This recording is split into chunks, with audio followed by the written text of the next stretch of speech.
Imagine, if you will, a city that is so intensely vertical, you actually have to crane your neck just to see the street level from your own apartment window. Oh yeah, it's wild. Right.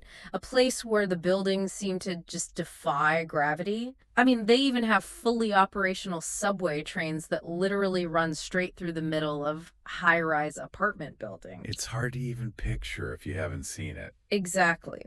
So, if you are standing in a city that extreme, that physically demanding, what do you think the food tastes like? Well, I can tell you it definitely isn't going to be like a delicate, quiet little salad. Definitely not. When you have an environment that extreme, especially with that heavy, humid air settling over the mountains, the food really has to hit back. Yeah, it has to match the sheer physical intensity of just, walking out your front door. Exactly. So if you want to survive a city that vertical, you need fuel that is just as aggressive as the landscape.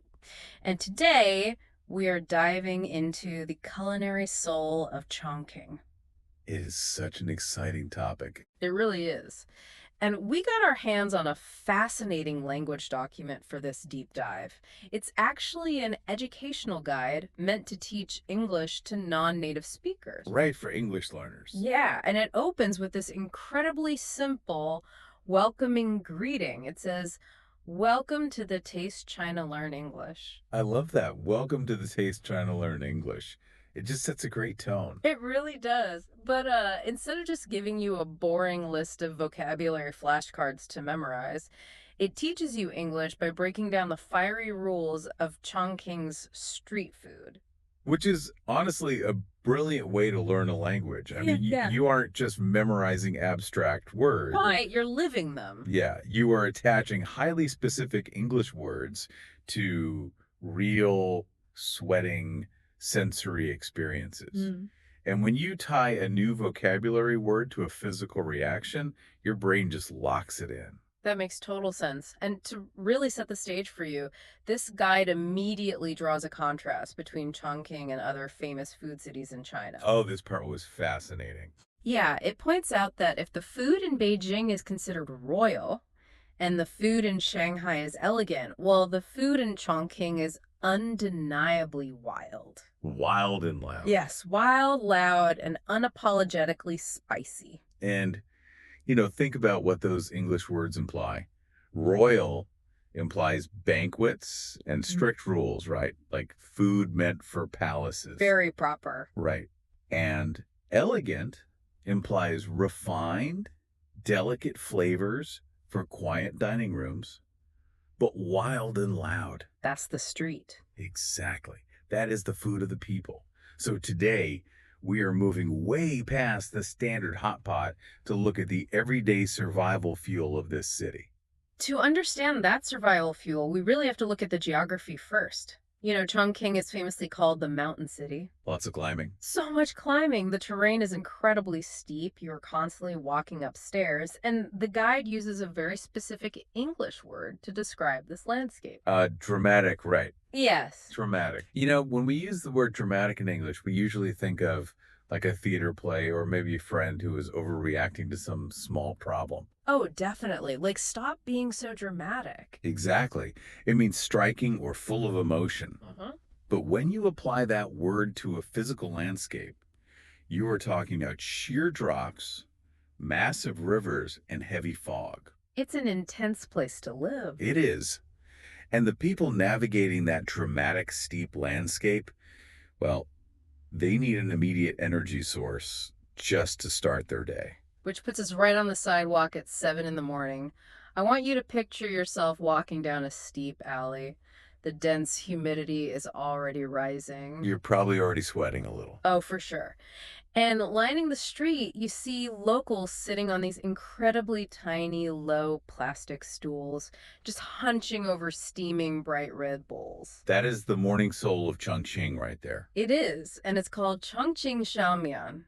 In English, that translates directly to small noodles. But the word small here is actually a bit of a trick. How so? Well, if you sit down on one of those little stools, you are not getting a tiny bite-sized portion of food.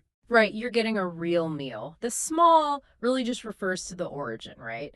Hmm. It means it is simple, it's humble, it started as a cheap, fast breakfast for working people. Exactly. But the flavor is the exact opposite of simple. I mean, the secret is entirely at the bottom of the bowl. Just seasoning. Yes.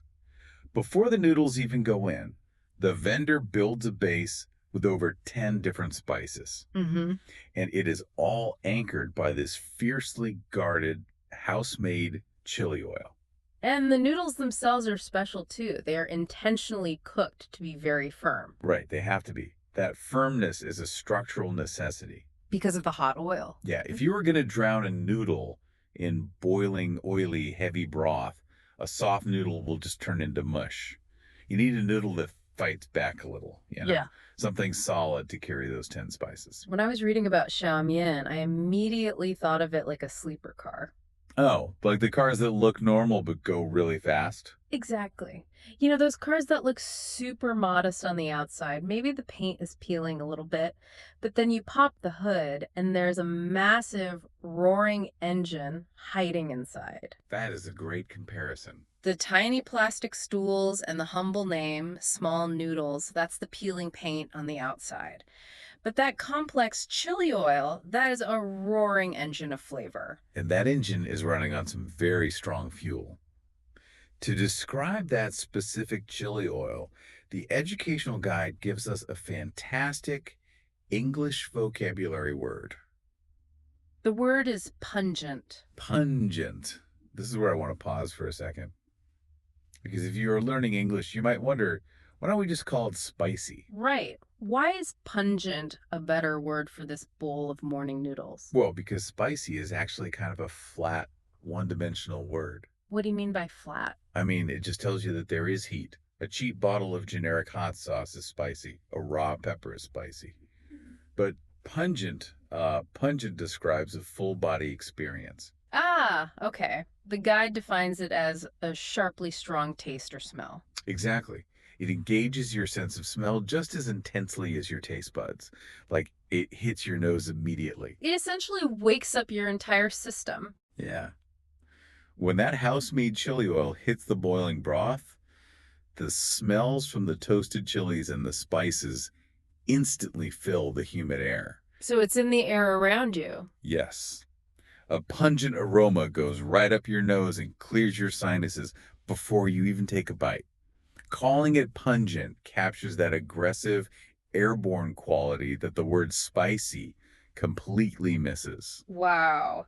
It is the difference between a polite knock on your door and someone just kicking the door open to say good morning. That's exactly what it is. You sit on a plastic stool, you eat a pungent bowl of xiaomian, you take a deep breath, and you are officially awake and ready to climb those mountain stairs. It is deeply functional food, Yeah. just disguised as a bowl of breakfast. So we have the morning fuel, but what happens at noon? You know, when you finally get up from that stool and start navigating those demanding streets, you run into a new problem, You need mobility. right? Can't always stop and sit down. You need something you can carry with you, but something that still gives you that massive energy boost to keep moving. Enter the ultimate Chongqing street snack, Swan Le Fen. Or, in English, hot and sour sweet potato noodles. Oh, these are incredible. If Xiaomian was about waking you up with pungent heat, this dish is all about an amazing texture and an acidic tang. The base of the dish completely changes here.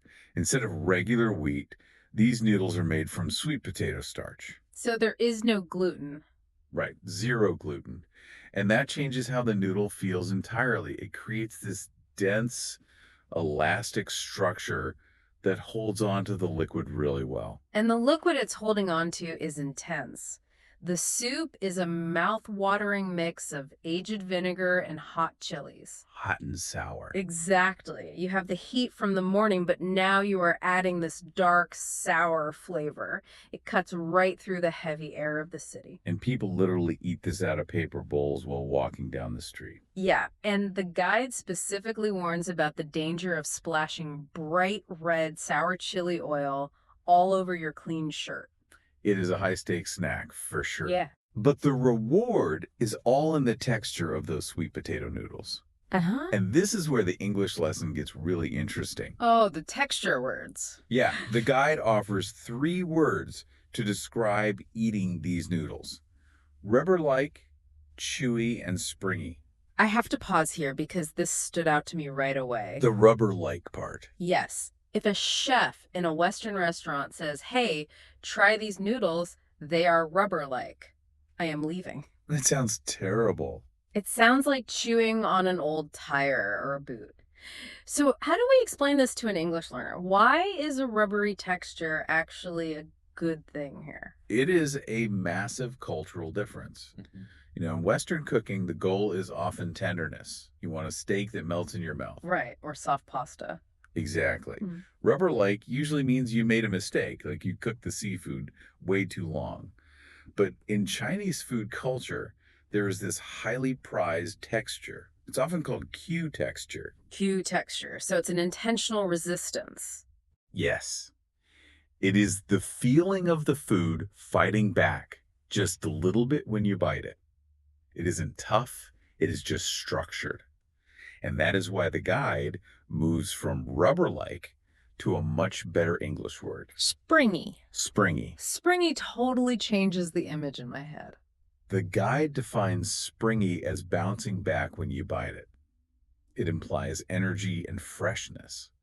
When you pull those sweet potato noodles out of the hot broth, they stretch, they snap, they bounce in your mouth. It makes eating feel interactive. You aren't just swallowing soft food, your jaw is actually working. And that is incredibly stimulating for your brain. Right. The sour vinegar makes your mouth water, the hot chilies give you a little sting, and the springy texture gives you deep physical satisfaction. Which perfectly leads to the next vocabulary word the guide gives us. Addictive. Addictive, meaning it is so enjoyable, you simply cannot stop eating it. Right. You are risking ruining your clothes because the bounce of the noodle and the shock of the sour vinegar is just too good to put down. And addictive is scientifically accurate here. The pain of the heat and the shock of the sour trick your brain into releasing endorphins. Like a natural high. Exactly. Your brain says, wow, what was that? Do it again. And you take another bite of those springy noodles. So, if we look at the big picture, what does this all mean for the city's identity? We talked about the pungent morning noodles. We talked about the springy street snacks. But the true spirit of Chongqing food goes even deeper. Yeah, it culminates in a style of cooking that throws the elegant rule book entirely out the window. This is where we move from just talking about recipes to talking about an entire cultural philosophy. We're talking about Jianghu Kai, Jianghu cuisine. The literal translation of Jianghu is rivers and lakes. Rivers and lakes. But the language guide explains that in Chinese culture, this phrase represents a world of rebels, outlaws, and heroes.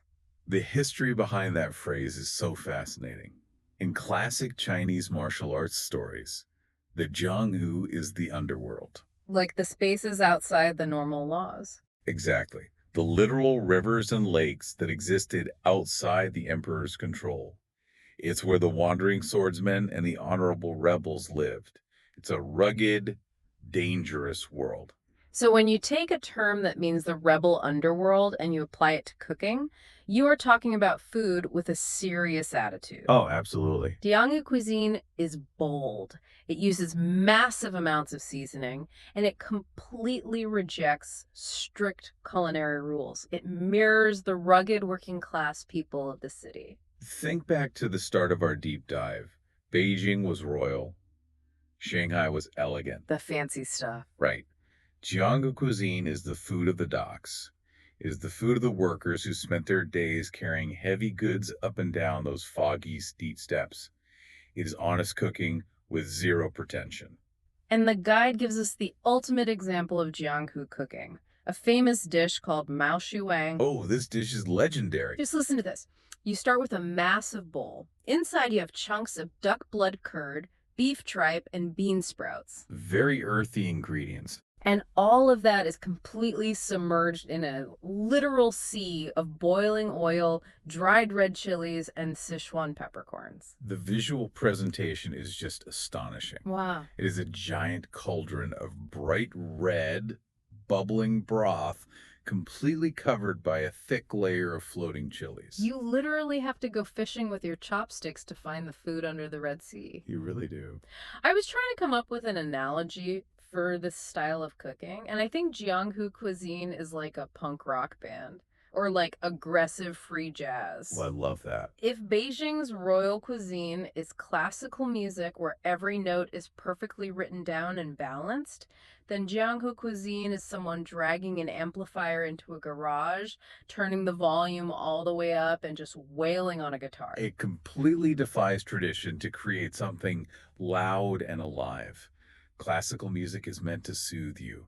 Punk rock is designed to make you feel your own heartbeat right now. Exactly. And the language guide uses two deeply contrasting words to describe eating Maozhi Wang: intimidating and robust. Let's look at intimidating first. The guide defines it as making you feel nervous or scared because something seems so powerful.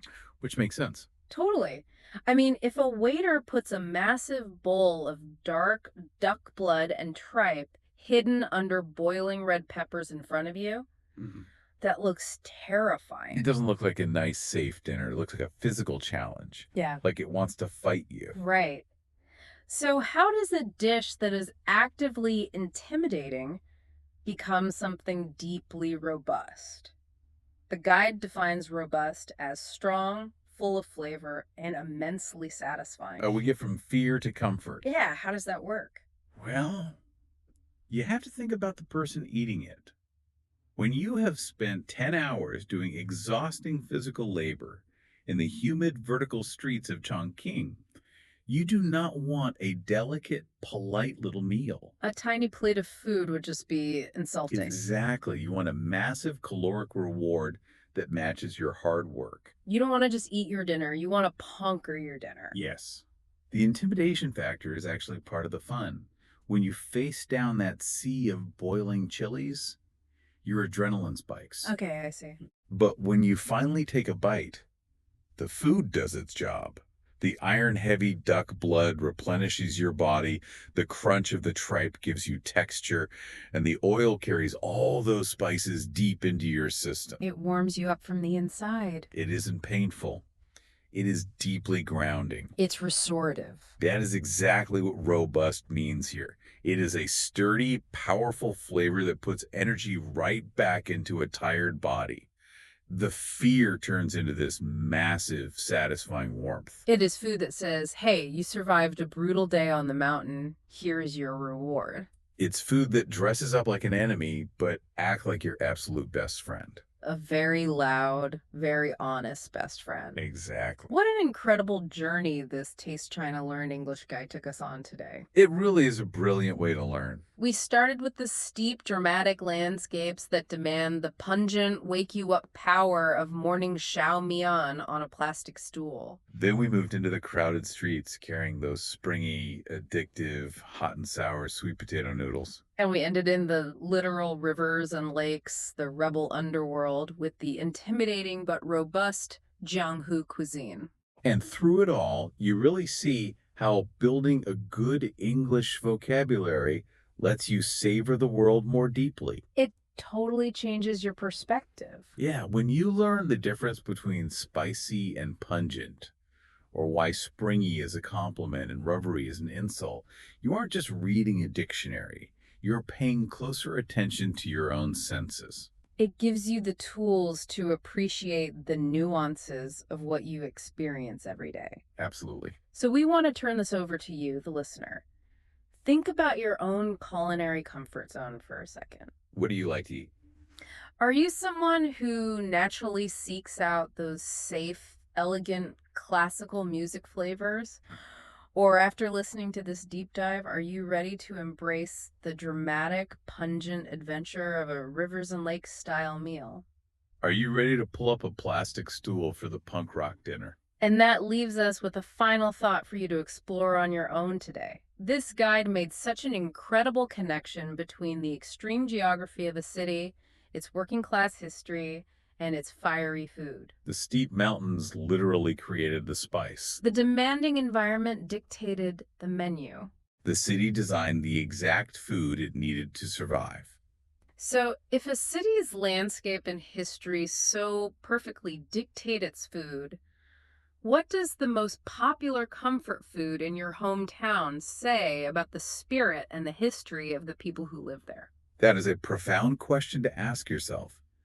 Next time you order your local favorite, think about what kind of environment built that dish. Well, we hope this deep dive into Taste China Learn English gave you a new way to describe your world. Before we go, please remember to like this video, share it with a friend who loves food or language, and subscribe to our channel so you never miss a deep dive. Thanks for listening, and we'll catch you next time.